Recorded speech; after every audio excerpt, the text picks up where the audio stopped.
So here's a little tip on sending a horse through a gate or leading a horse through a gate. So this gate here is pretty narrow. This horse has not had any groundwork done. She's an 8-year-old broodmare, so she's very, very, very green off of a big ranch in the Dakotas, so not much has been done with her.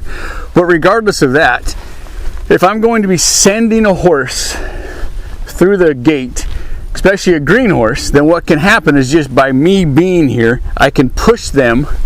My presence can push them into that other gate post, can push them to rub against a hinge, something like that. So if I'm going to be going through a narrow opening, especially with a green horse, I'm going to lead that horse through. That way that horse is right behind me. They're not feeling any extra pressure of my body standing next to the fence and maybe pushing them into the next post. So I'll just lead them through. That way they'll find the middle on their own and they won't be bumping up against it and they won't catch their hip on it.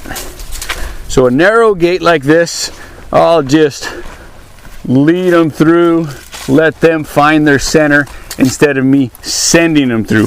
And then another little tidbit is I've replaced this gate post before. You betcha it doesn't latch the way it's supposed to, because I did lead a horse through that was saddled and one of my tie down strings caught the latch and just pulled the post up and it was just a big wreck. So narrow confined areas, watch the gate latches when they're saddled, and when it's a narrow gate opening, just lead your horse through. That way we're not inadvertently adding pressure to them so that they won't bump into the post on the far side.